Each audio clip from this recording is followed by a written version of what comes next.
Welcome, ladies and gentlemen, to the Soul Seekers podcast, where we believe that hunting has the power to transform lives through primal adventure as we share our mission of mentorship is conservation. To learn more about everything we do, check out our show on Carbon TV or go to soulseekersnation.com. Freedom on, everybody, and stay soulful. This podcast is also proudly brought to you by Onyx Hunt. When I first got into hunting, I kept hearing all about public land and different access and how to find different locations to hunt. I was like, well, how are people even identifying all this stuff? Well, sure enough, I came across the number one hunting GPS app, and that is Onyx Hunt. If you guys want to get better at hunting and go deeper into your scouting, Onyx Hunt is the number one GPS app for that. Join the millions of hunters who trust Onyx Hunt to find more game, discover new access, and hunt smarter. It was a game changer for me, and I know it's going to be a game changer for you if you've never used it. If you have used it, you know the power that it holds. Guys, I really hope you enjoy this episode. If you want to know more about Onyx, go to onyxmaps.com/hunt and check out their app. Be blessed, freedom on, and stay soulful. All right, guys, if you're in the market for a new hunting rifle this coming year, look no further than a Kelbley's rifle. I've been rocking their Coda rifle for the last couple seasons, and I've had great success with it. It's an amazing shooter, and every time I put one of their rifles in somebody's hands, they're like, oh, I got to get one of these. Kelbley's holds over 92 world and national records that are either broken or set on one of their actions or rifles. So they really set a higher level of accuracy. If you want to know more about Kelbley's rifles, go to kelbley.com. That's KELBLY.com. Tell them Johnny Mack sent you with Soul Seekers, and go enjoy shooting that much more in this coming hunting season. Be blessed, everybody. Go check out Kelbley Rifles. All right, guys, if you have never upgraded your trigger on your hunting or shooting rifle, it is time that you do. And when you do, I want you to take a look at Timney triggers. Built by hand in the USA since 1946, and every expert recognizes the importance of their trigger. Timney makes the world's finest trigger, and you gotta love it because they are built in the USA. For those of you who are lever action fans, Timney just released their first lever action trigger. You're going to want to go check that out. We talk about that on episode 290 of the podcast. But if you are looking for triggers for whether it's a handgun, rifle, or anything else, go check out timneytriggers.com and go become a better, more accurate, more deadly shooter because it starts at your fingertips. Be blessed. Enjoy the episode. Ladies and gentlemen, welcome back to another episode of the Soul Seekers podcast. I'm your host, Johnny Mack, and today's episode is one that I have been wanting to bring you for quite some time. It is something that is very important, poignant, and practical for your day-to-day lives. In this podcast and everything through Soul Seekers, we constantly talk about mentorship as conservation. We talk about getting people into hunting. We talk about educating them and helping them along their way to become better hunters. The question is once you get an animal down, now what? What do we do with this meat? What do we do with this food that we have?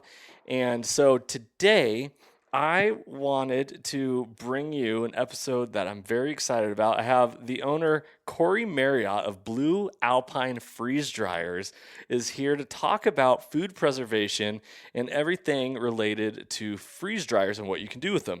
Whether it's homesteading, food preservation, creating a little small business in your community, or saving meat and having your own freeze-dried meals for the backcountry so you're not paying an arm and a leg for all those other brands that also don't sit very well in your gut.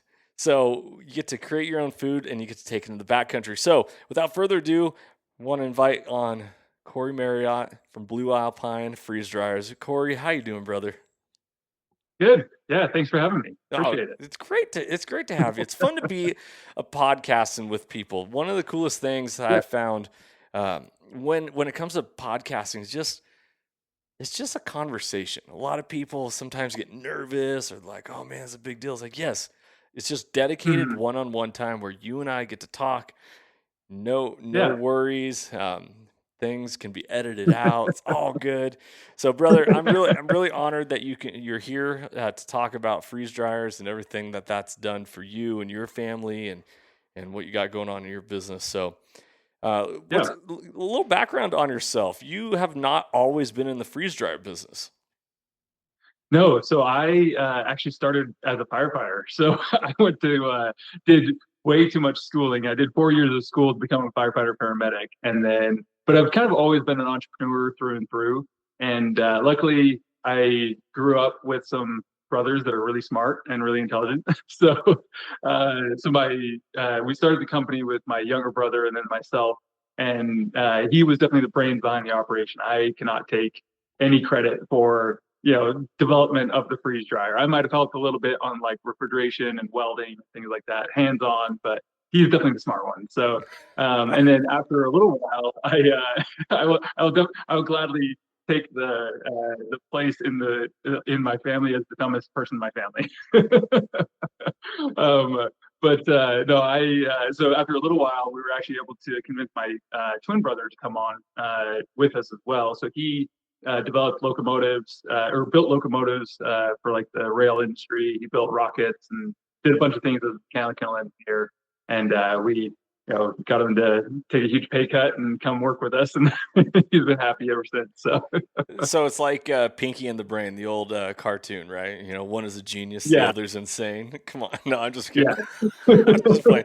Man, that's really impressive that you were a firefighter, and you're not doing that anymore, correct? Yeah, so I'm still certified, but I don't do it anymore. I don't work as a firefighter, unfortunately. Someday I probably will go back to it, but right now I'm just kind of focusing on the business. Yeah, so here you are doing firefighting. A lot of firefighters have other part-time jobs. A lot of them, roof or do construction or landscaping or whatever.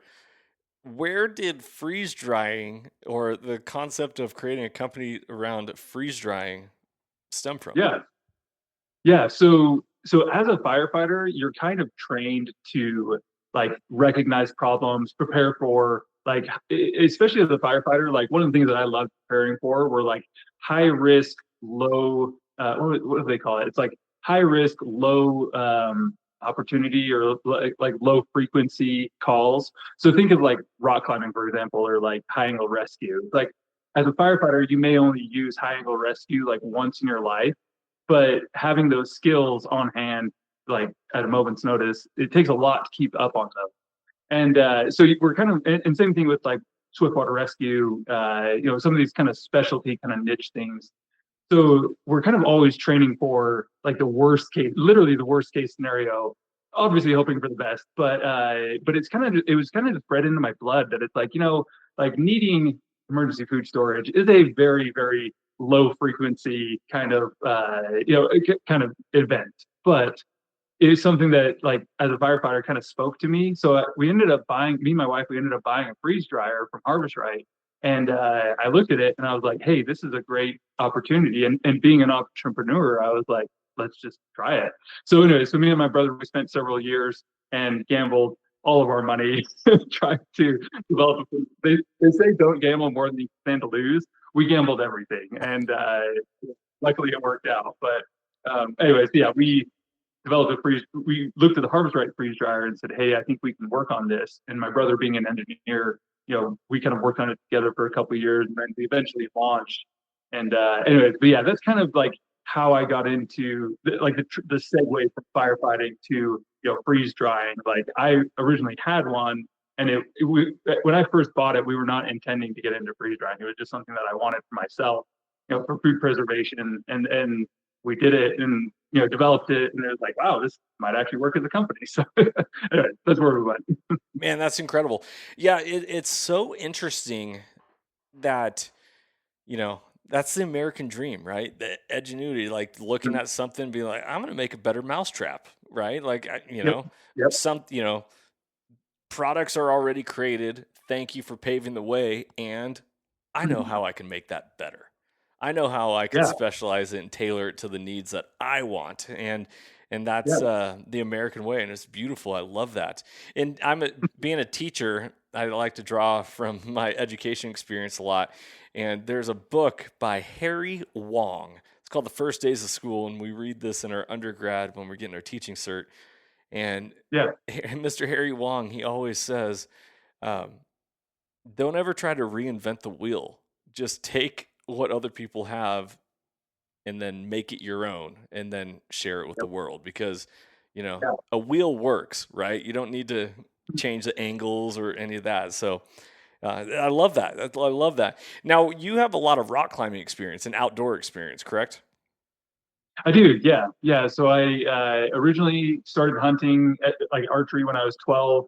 Did archery for a long time, and then eventually got into rifles, but mostly shotgun. So I did a lot of bird hunting back in California, and being the Central Flyway, like right through the Central Valley, like I was literally like duck hunting like every other day. Like if I could take off work or be there in the morning, like we'd be there so early, and try to sneak off to work when we were done. But anyway, so that was kind of like what I did, in high school. And then in college, I got really heavy into rock climbing and, kept duck hunting for a little bit. And then now, with 4 kids, I, kind of just do it when I can. But I love it. I actually went the other direction. I started rock climbing, and I was extremely oh, passionate about that.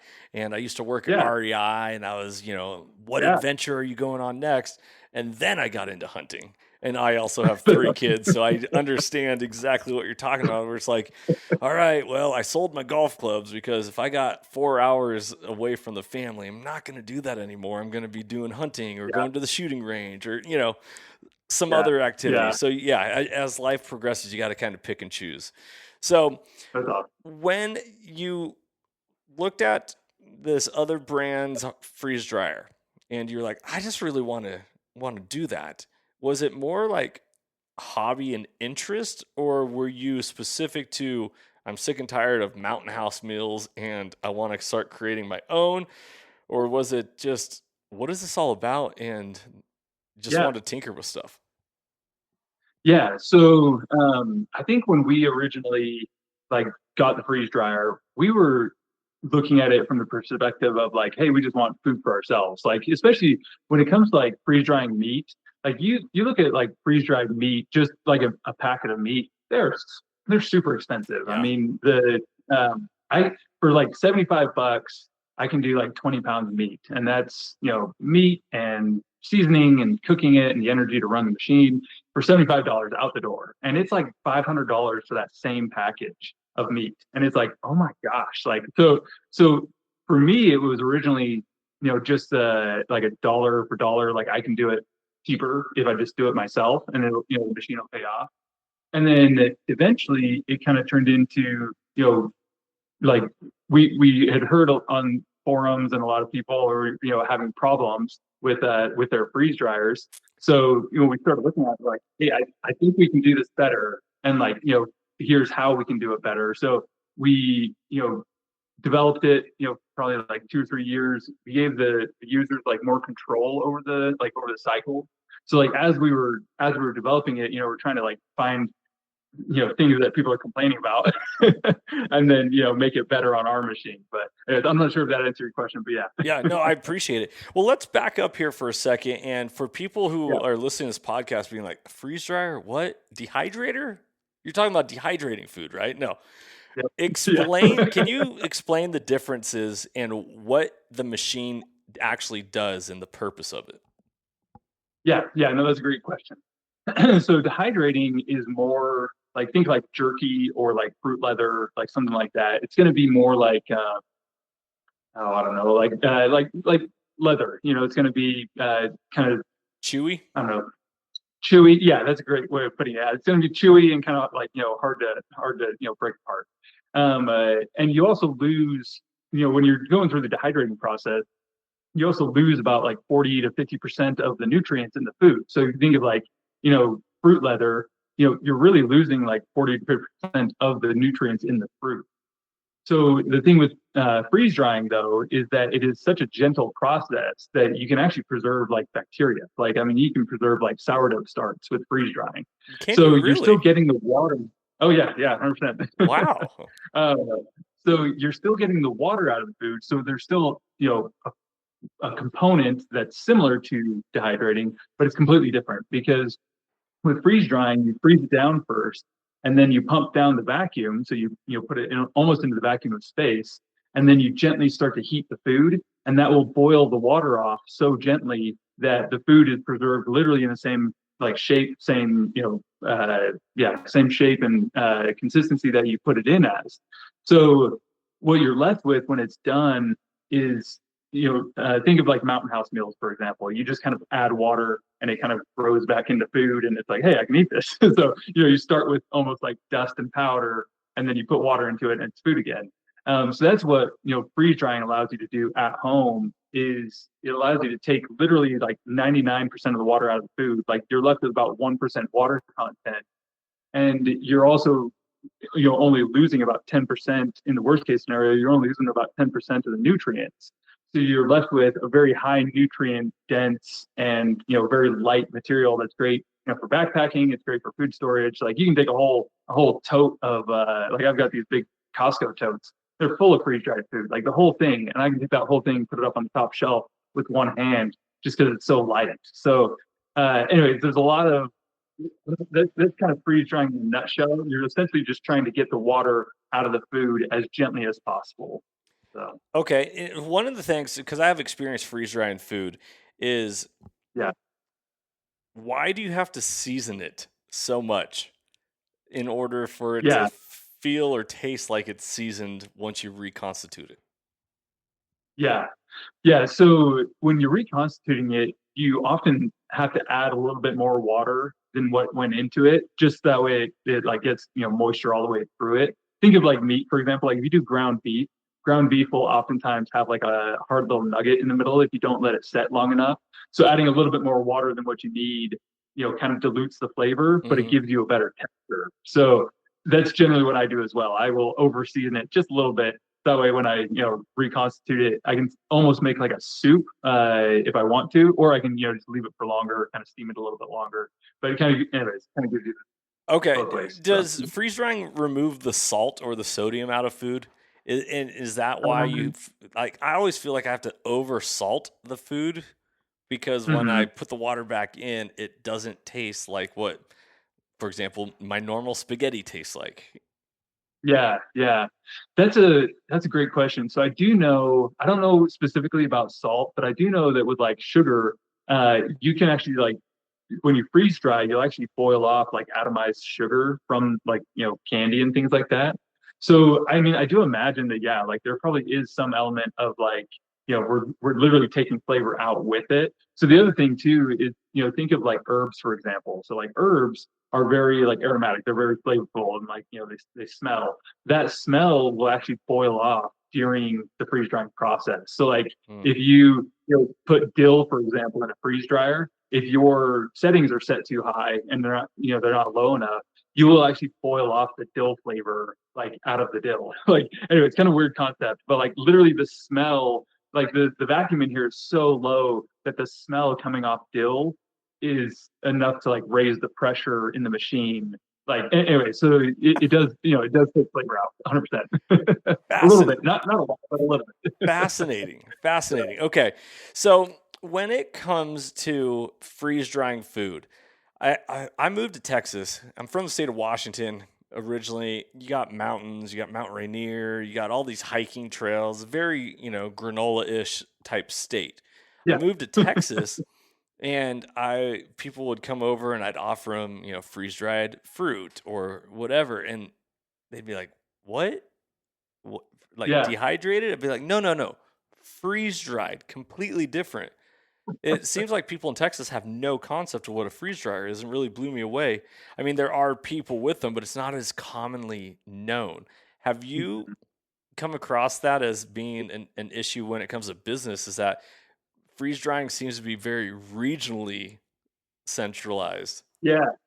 Yeah, so I think that we have a pretty good spread across the United States. I would say if there's anywhere that we don't ship to, it's probably like the East Coast. But I would say across like probably like Pennsylvania westward, like pretty much everywhere, and then Florida like too. Florida is kind of like in one of our main areas. We ship a lot to Florida for some reason. So, but yeah, Well, I was go gonna, for it. I can tell you why you ship to Florida a lot because they have to have emergency food. with all the Yeah. hurricanes that come down, they have to have food that can withstand power outages or floods or all that. So that makes sense. Yeah. And it's interesting that you and I are recording here at the tail end of September, which September is Emergency Preparedness Month. And Yeah. so I didn't being growing up, the last thing you're thinking about is like an apocalyptic scenario. But at the end of the Hmm. day, like grocery stores only carry 3 days of food maximum.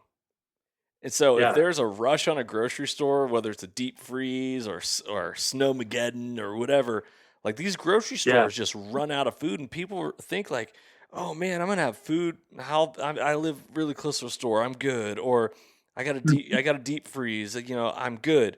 Well, if the power goes off in the summertime because there's grid issues or there's a flood or emergency or you got to grab and Yeah. go. Uh, it's carrying canned food and frozen food becomes very cumbersome, especially storing it for long haul. In Hmm. steps freeze dried food. Yeah. So Yeah. Exactly. when you are diving into new ownership of freeze dryers, what are some of the most Mhm. common questions that you get? Yeah. So that's a great question. I would say, kind of to start with, like, people wonder, hey, how does it work? Like, and besides that, like, what can I do with it? Like, those are kind of the two main questions Right. that we get is, what are the capabilities? And then, like, how the heck does this thing work? Like, how do you put it into a machine and it comes out as 1% water content? Kind of still, it's kind of weird. so, um, uh, so we kind of covered, how it works. We can go back more in depth on that later on, but as far as like the capabilities of freeze dryer, so you can pretty much do any kind of food that, that's not oil based. So think of like mayonnaise. Like mayonnaise is all oil; it's not going to work. Same thing with butter. Cream can kind of work, but it's a lot of oil. There's a lot of a lot of fats in cream. So you know you can think of pretty much like anything out of your garden, any kind of meat is going to work. And what's cool is it's going to keep for 30 years in most cases. Mm. So like the capabilities of a freeze dryer are like anything that's water based, that's not oil based. And then the longevity of it is 30 years in most cases. Like you think of Mountain House meals. Mountain House meals, they've got like you know like scrambled eggs with bacon in it, and that bacon, I mean, it's obviously fatty, but it's still got a 30-year shelf life, and it isn't going bad. So a lot of the commercial companies that have been around for decades and decades are kind of proof in the pudding that, like, no pun intended, that there is a long shelf life even on, like, bacon or sausage or pork. There's these super long shelf lives. So as long as you keep it cool, as long as you keep it dry, like, it's gonna last forever. So anyways, that's kind of I would say that's probably one of the main questions that we get. But yeah, anyways. I love it. So one of the biggest things that when I was newer to freeze dried meals is I'd open the pouch and I would forget to remove the oxygen absorber. It Yep. what's the why do I have that in there? What's the purpose of that? Yeah. So the military did a study on this back in like the 70s, I think, where they were taking freeze dried pork and they were like looking at like auto oxidation is what they called it, of the pork fat. So if you don't put an oxygen absorber in the Mylar bag, and that's kind of another thing that we should go over is like Mylar and like why Mylar is important. But if the oxygen is still in the bag when it's sitting there for years and years, then the pork fat will actually, or any kind of fat, will actually auto oxidize. So it'll just like go rancid essentially in the bag, just for the fact that there's oxygen in the bag. So the goal with the oxygen absorber is just kind of like suck all the air out of the bag. It won't put the bag under a vacuum, but it will prevent the oxygen from oxidizing the food. So Hmm. same thing with like nutrients. So like vitamin C, for example, is a very delicate molecule. And vitamin C, even in Mylar and even with the oxygen absorber, it'll still likely degrade after about a year. So that would be one of those kind of 10% of the nutrients that's lost even in freeze drying. So when it comes to fat, especially, you don't want any kind of oxygen in there, otherwise they'll spoil. So, Hmm. and then kind of going back onto Mylar. So Mylar is super important because if so regular plastic, it will actually allow like smells through it. And those smells are indicating that like there is still some molecules of air, molecules of water that are coming through the plastic. Like think of like onions in a bag. You can still smell the onions through the bag. That's like a good indicator. Yep. Hey, like that's not perfect seal. So Mylar, on the other hand, you can't smell onions through Mylar, or at least you shouldn't be able to. If you can, it's probably not good Mylar. But so Mylar is actually plastic, a layer of plastic, and then a layer of aluminum, and then a layer of plastic. So that aluminum layer prevents any kind of migration of molecules through the layers. So anyway, that's why Mylar is so important. You really don't want to freeze dry and then store your food in like a freeze saver bag because it will go bad. And I've tried that. It's not just theoretical. I've tried it. Yeah, because it seems like even when I'm putting my venison in freeze dryer vacuum seal bags, like it Mhm. still gets freezer burn every Mhm. now and then. So that's the part Yeah, where you're talking about. It's like a seal isn't necessarily perfect, or that plastic isn't perfect, and is letting stuff exactly. get into it. Okay, interesting. I, Yeah, yeah. I always Which wondered is about funny that. that like when you freezer burn like meat, that's essentially what you're doing in a freeze dryer. It's like that's part of the mind-boggling thing to me is like essentially we're just freeze burning stuff, and yet it turns out so good. Like yeah, anyway, it's kind of a funny concept, but like yeah, Does that mean that freezer burned meat isn't bad at all? You just have to add a little water to the parts that are dry? it tastes bad. Like for sure, it tastes like I mean you can kind of feel it, like taste it when it's freezer burned. But it's just funny because like we're up here at like almost 5,000 feet, and when we freezer burn stuff, it's essentially freeze drying. It's just really really slow, and then your freezer and it picks up the flavor of your freezer. Anyways, it's kind of a weird concept. Yeah. That's funny. All right, so when somebody is shopping your website, Blue Alpine Freezer, or excuse me, bluealpinefreezedryers.com, and Yeah. they're interested in purchasing a freeze dryer, maybe they just want to learn a little bit about it because it based off the price tags of freeze dryers, it's not a small investment. Like you have to be Yeah. committed to be like, all right, we're gonna do this. Yeah. Um, Yeah. 100%. I kind of akin it to reloading ammunition. Like Mhm. ultimately, Yeah. you might not get your bang for your buck right away, but down the road, it's going to be more Mhm. cost effective for you to have that. Um, Yeah. what do people need when someone said, "I want to buy a freeze dryer"? What Yeah. beyond just the box or whatever Mhm. the cabinet? Um, do people need to purchase, and why would they want to go with certain things over others? Yeah, no, those are great questions. So you obviously want to place this, you want a place to like run it. So the machine is kind of like think about how loud like a KitchenAid is, like a mixer. It's not like crazy loud, but you wouldn't want to be sleeping next to it. Hmm. So, a lot of people, and even we do this, we'll show it like being used in a kitchen because I think that kind of makes sense that it's like, hey, it's a food prep item. So it makes sense to kind of Right. show it off in a kitchen. That being said, I would never recommend using a freeze dryer in a kitchen because, like, you live in your kitchen or you cook in there, and like, the freeze dryer, it's like having a KitchenAid on all the time. It's loud, like it's an industrial refrigerator shrunk down into a little box. So you want a place to keep it first of all. So I keep mine in my garage. That's where I'm at now, and it works great out here because even behind a hollow core door inside in a spare bedroom, even just a hollow core door is enough to kind of block a lot of that sound. When you go to sleep, you're not going to notice it. So that'd be the first thing that I would say is you want a place that you can kind of put it in there and kind of forget about it, where it's not going to be the noise isn't going to be bugging you. On top of that, you want like something to store it on. Like I really like having on a desk or a table, so that way I don't have to bend down and pick Yeah. up stuff or like. Anyway, it's just nice having it up off the ground. So a nice sturdy cart or a desk or something to store it on. And then electricity wise, that'd probably be the last thing is making sure that you've got electricity for it. So the freeze dryer is going to draw a lot of the majority of a 20 amp circuit. So like even our medium freeze dryers, you really don't have much room on that circuit for much else besides like a freezer. So a normal freezer is going to draw anywhere from like 2 to 4 amps, and the medium freeze dryer is going to draw anywhere from like 9 to 13 amps. So you don't have a whole lot of play there, as far as electricity draw goes.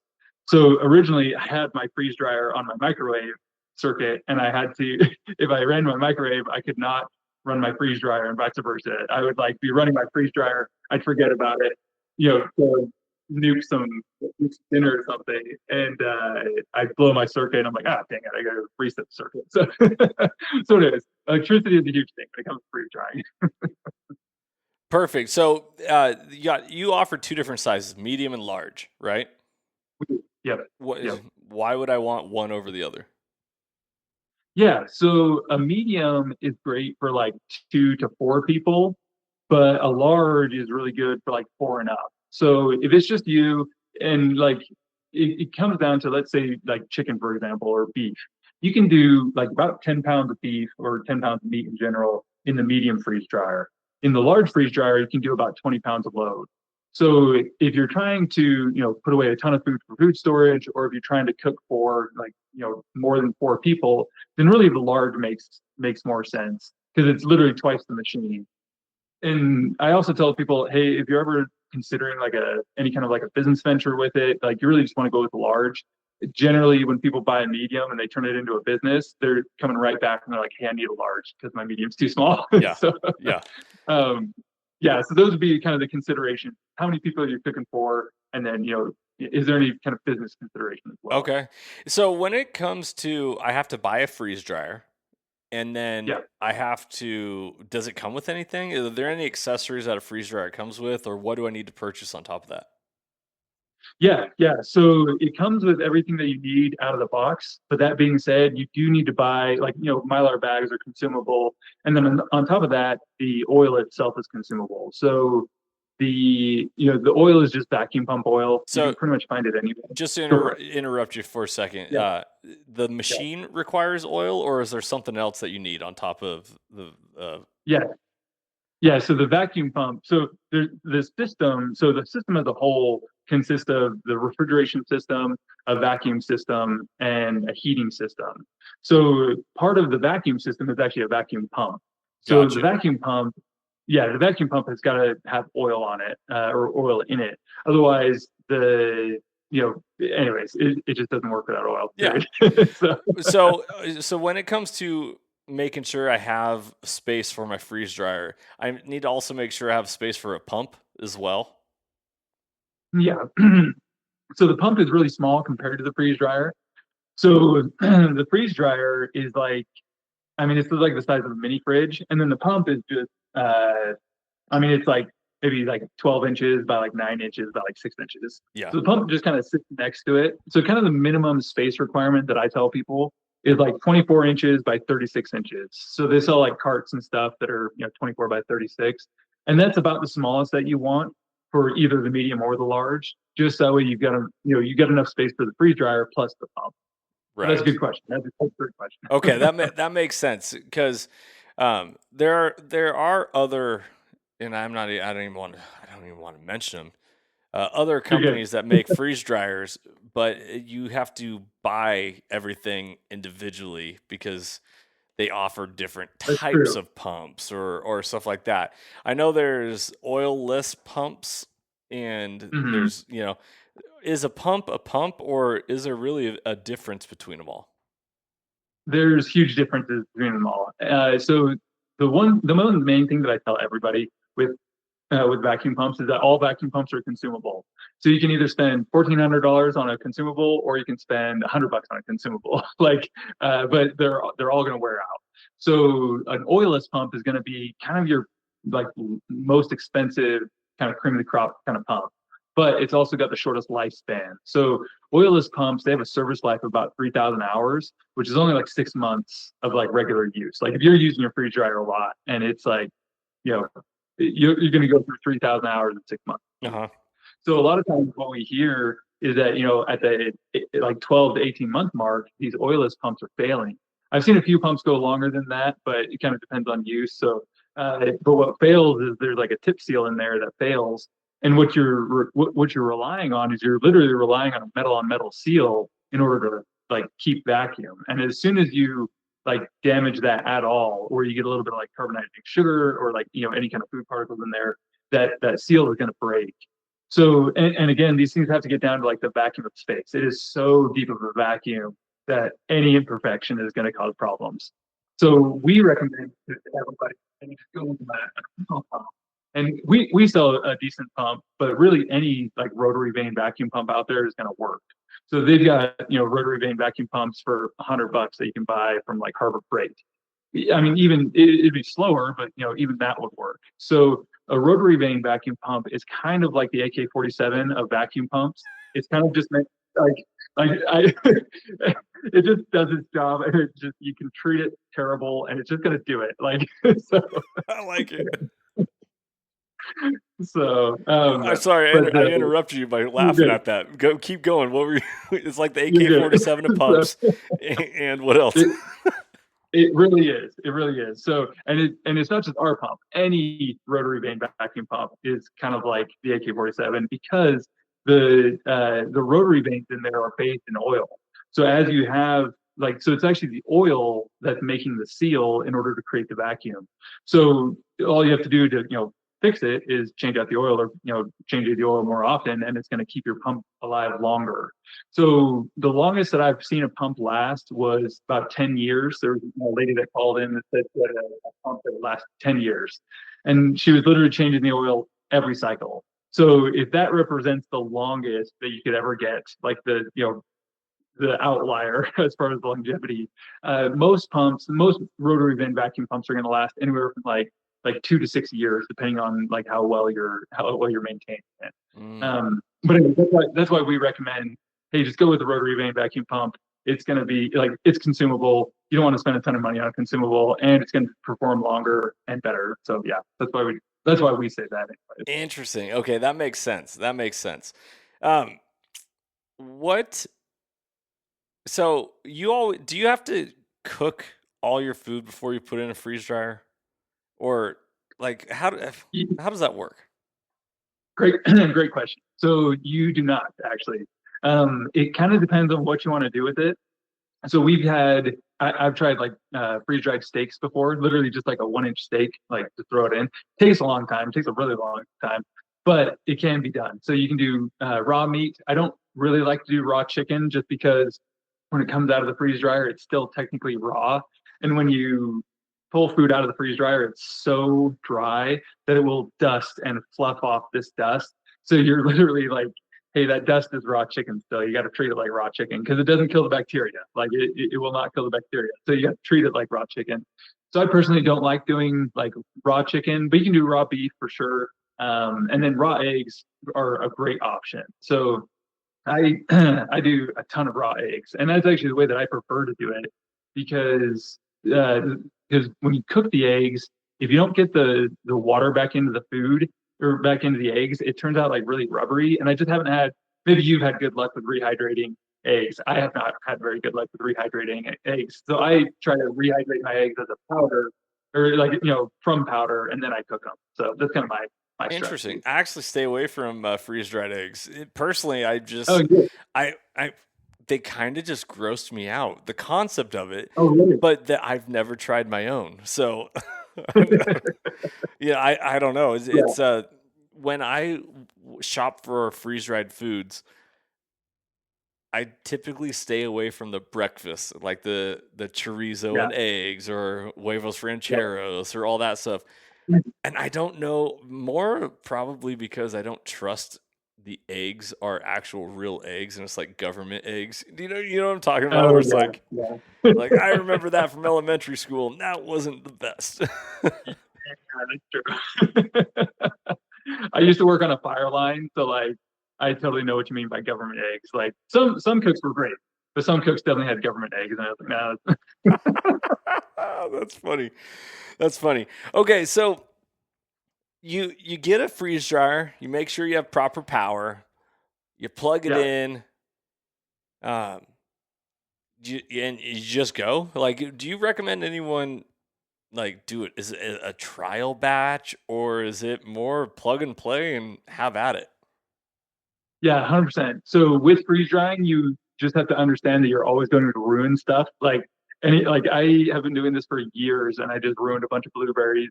Luckily, I was able to resurrect them to the point that they were good for like long-term food storage. But so I would say don't just jump into it. We send all of our units out with a little candy bag, and it's like, hey, try this candy first. Like you're not going to mess it up. Even if you do, it's still candy. Like it's still edible. It's still going to taste great. So yeah, so we send our unit with a little candy bag as your first load.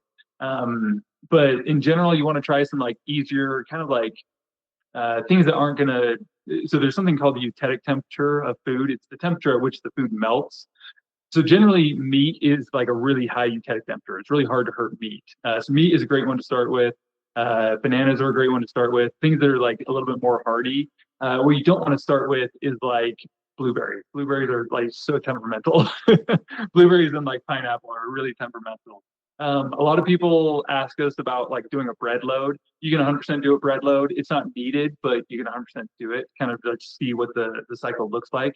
But that you're 100% correct that you want to kind of try some things first, or maybe try smaller batches first, just that way you can kind of get into the flow of it and kind of see, hey, this is what the machine looks like. This is what This is the when the pump turns on. This is when the heat turns on. You can kind of see all that and you're not, especially if you buy a large unit, it's like you're not worried about ruining 20 pounds of something all at once because it's your first load. It's like, do some small loads first and then, kind of figure it out and go from there. Yeah, that makes sense. So I can only imagine there's people listening to this podcast being like, okay, awesome, and I need to know a little bit more. So when it comes to like this idea of freeze drying foods, you already mentioned some foods are more temperamental than others. Yeah. What are some meals or foods that you recommend that always turn out great when you reconstitute them? Or maybe they're foods that you don't reconstitute and they eat well as freeze-dried foods. Yeah. Yeah. That's a great question. So I really like some things that are going to like just be slam dunks that like are going to work like every time. So bananas are really good and they eat well just as like freeze dried bananas. Same thing with apples. Apples are going to usually freeze dry really well and they eat super well, or they eat super good just as like freeze dried apples. So those would probably be my two like kind of go to like right off the bat. And then some other things that work like super well are like think of like anything as like a goulash. So like if you have like chili, for example, is going to freeze dry really well, like really small particle size. Like you're not trying to, freeze dry a 1-inch steak or like a, big hamburger patty, like things that are like kind of goulash-esque, if that makes sense. Yeah, smaller And pieces then, of food. yep. Yeah, exactly. Okay. So like think of like how big a bean is, like a bean in chili is really small. It's going to freeze dry well. Whereas like, trying to freeze dry, yeah, again, like a slab of meat, it's like it's going to take a long time. It may or may not get done. It's going to be more difficult that way. So like, taco soup, taco salad, those are some things that I really like to do for breakfast. We actually, my wife and I tried it this year and it worked really well, but we did like a yogurt parfait. So we did like, yogurt on bottom, and then we did like a layer of like strawberry, just like a ground strawberry. Mm-hmm. And then we did a layer of granola on top of that. And when you rehydrate it, it is just, it's just straight up like yogurt parfait. It's like, wow, that doesn't even taste like it was freeze dried. Like that's kind of weird. Like that's amazing. So that's kind of another like slam dunk one that I really like. But yeah, anything that's like a goulash going in, like think of like a rice and chicken soup or something. Something to that effect. Like, it's going to be a goulash going in, be goulash when you make it together. So if you're doing such as like spaghetti and meat sauce, do you want to cut the noodles down small, or do you want to make sure you use small noodles for your meat sauce? That's a great question. Yeah. So I would use small noodles. So I wouldn't want to be using like really thick, fettuccine noodles or something like that. I'd probably want to stick with like spaghetti, maybe even like angel hair or something like that. Anytime you have like a smaller particle size, it's going to freeze dry better and it's going to rehydrate better. So yeah, and I personally just make my meals how I usually make them. I try to cut back on the oil. So like if I'm going to, be doing like chicken, for example, I don't put like olive oil on my chicken when I'm freeze drying it, unless I'm going to be using it like in the backcountry or like, hiking or something. So if I'm using it like for hiking purposes, I'll do it literally exactly how I normally cook.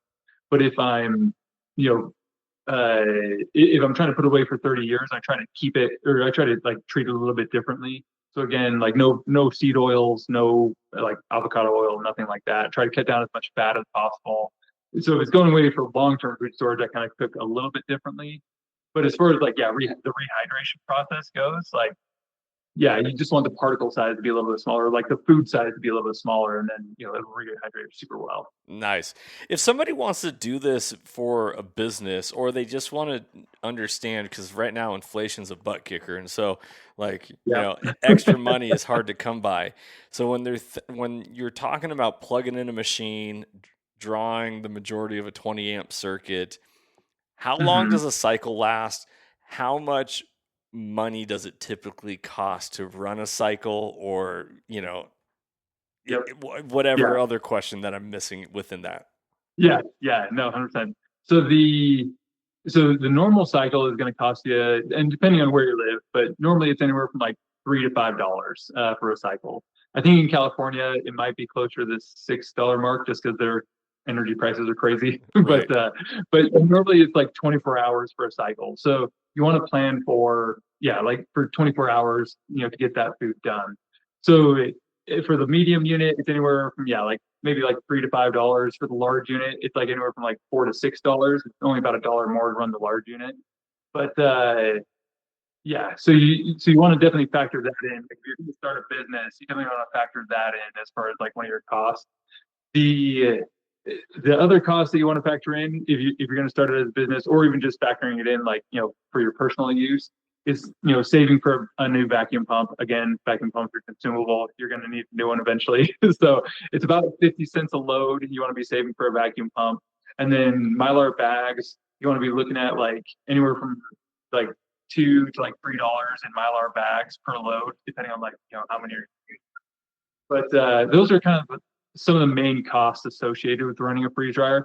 Oil is pretty minimal. I go through about $50 worth of oil a year. So I wouldn't like it is a cost for sure, but it's not something that I think of like on a day-to-day basis. It's like I order a pack a year and throw it away at the end of the year. Yeah, it's So kind of like buying gas for your lawnmower. You never are yeah, really thinking about like, oh, I got to make sure I have a budget for my lawnmower gas, or at least me yeah, personally. Like, it's the last thing on my mind. It's like, oh, it's a couple gallons. I could squeeze by. yeah, Okay, exactly. I like that. I like that. So here we are. We got a bunch of hunters that listen to this podcast, or people that hopefully are meat eaters, and they're listening to Yeah. this, and they eat freeze dried meals on their adventures. And we're talking to them about a product that really could revolutionize their lives.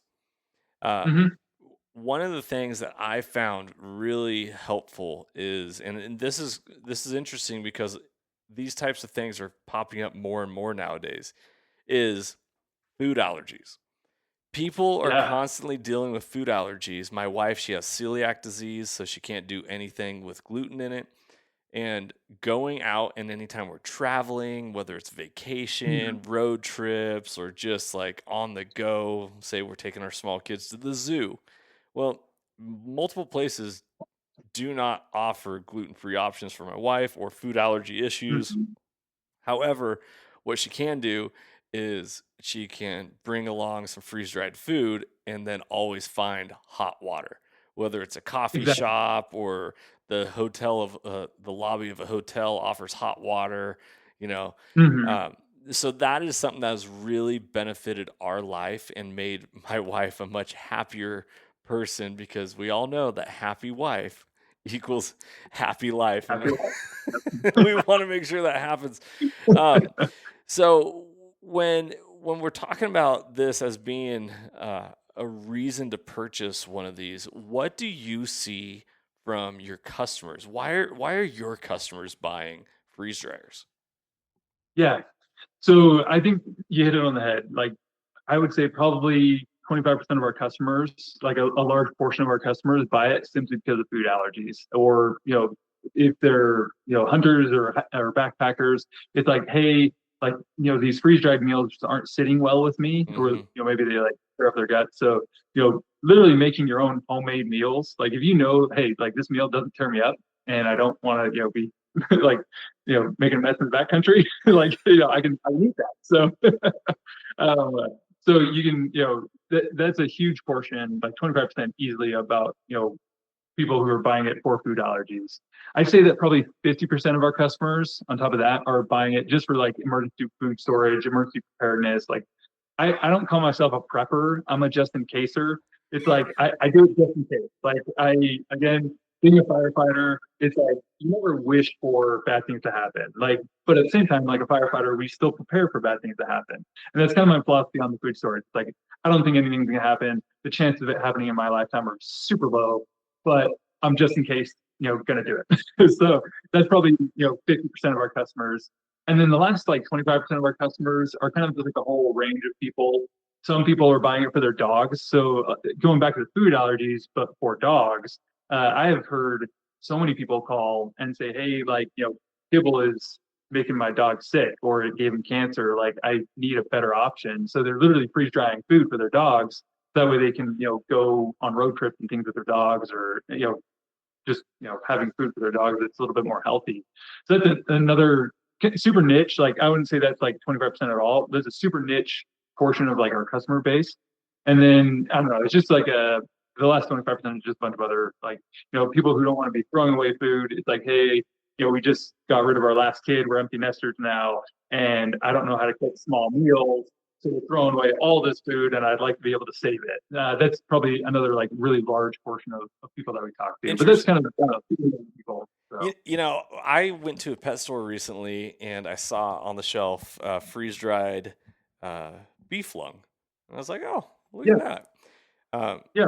And so my family, well, let's just say we're in a meat crisis right now. We need some meat in our freezer. So deer season opens this coming Saturday, and I got a lot of tags that I got to fill. That's But awesome. but when we buy beef, we usually buy it from a butcher or local rancher, and then we'll request not only the meat but the lungs and the liver and the heart and a lot of the organs that people might not normally eat, but then freeze dry that and feed it to their pets. Yeah, 100%. I mean, those things are super nutrient packed for especially like dogs and I mean cats too, I guess. Anyways, yeah, they're great for them. Yeah, I'm more of a dog person, so it's okay if you left the cats out. It's all right. Yeah, that's true. I don't know either, so I mean, I can't say anything. Oh my gosh, I love it. I love it, brother. This is such a fascinating topic. We could go on forever. Obviously, I think we're probably going to need to do an Instagram live at some point. Just do a Q&A, like promote it out there so that people can hop on and ask whatever questions they want. Maybe have some pre-made recipes ready to rock and roll. But I will say one of the biggest things when it comes to freeze-dried, prepackaged meals that you buy is it is a gut bomb. It's either you get backed up or it's the complete opposite. And it's like, oh man, I hope I brought enough dude wipes with me because this is not good. I only have so many shirts and socks. I got to make sure I save some. But in all reality, knowing how your body responds, and it seems like nowadays I'm such a proponent of organic, or just organic in general, because there's so many poisons and toxins in general foods nowadays that it's like it's better if you can control what goes in you, and that goes whether it's emergency preparedness, backcountry adventures, off-grid living, or just making sure that you have enough for the next day, the next month, the next year. In hunting, we're really big into conservation and making sure that there's enough for the future. So I appreciate it. Is there anything that you feel like you want to hit on before we wrap this bad boy up?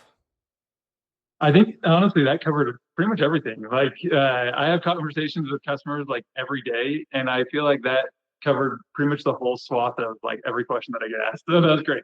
I love it. Okay, well, I'm poking around on your website right now, and one of the things that stood out to me and I want to ask you about is this idea of, is it silicone mats for the Mhm. trays. What is the purpose of that? Yeah. Is it not good to set the food directly on the aluminum trays? Yeah, so we sell stainless trays, but Or it just makes it yes. harder to get off. Yeah, you're good. Yeah, so it's not going to hurt it at all. Stainless is by far like the best when it comes to like food preservation. But the silicone is just to help it kind of peel off because otherwise you're left with this like think of like a strawberry chip, like or a carrot chip. The it just kind of sticks to the steel or sticks to the stainless steel if you don't use that otherwise. You can use like wax paper and things like that. I've only seen that done, but for all intents and purposes, silicones, really it's a really good way of being able to peel off the food, really quickly. And then on top of that, one thing that's kind of nice about our stainless steel trays is that you can actually go down to Walmart and buy the same size. Like we use standard size trays, which is something that no other like freeze dry company is doing. So with a large machine, the pans that you have at your house will fit in our large machine. Like that's the same size. So Really? that's kind of a cool. Anyways, it's kind of a cool like I don't know, super minute detail that we really wanted to stick with because people really enjoy being able to use things that they've already got or that they can get very readily. Like we don't care if somebody buys silicone mats from us or buys trays from us. It's like you probably already got them. Just use what you got. Interesting. Okay. All right. I love that. That's good to know. Brother, I am so grateful for your time, Corey. You are a wealth of knowledge. It's really awesome seeing you and what your brothers have created with Blue Alpine. Where did the name come from, by the way? Why Blue Alpine? Yeah, honestly, Tim was just he probably sat there for like a month trying to figure out like a good name, and that was the only one that stuck. So we're like, yeah, sounds great. If we figure if we make a better quality machine, it doesn't matter what we call it. But we liked Blue Alpine still. But like, ours was like, hey, let's make a better quality machine, and like, people like hear about us. So Yeah, yeah. What's in a name? It doesn't matter as long as it's quality, right? And yeah, people are, yeah. it's going to work for people. So I love it.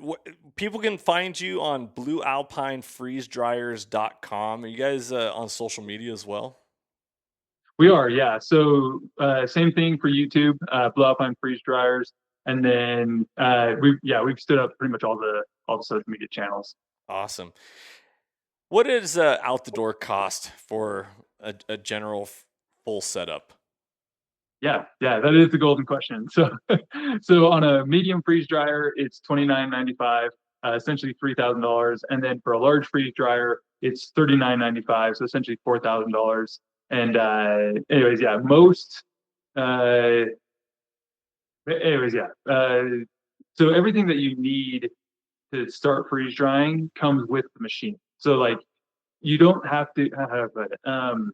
There are some of those other costs associated with it, like the oil and things that we talked about already.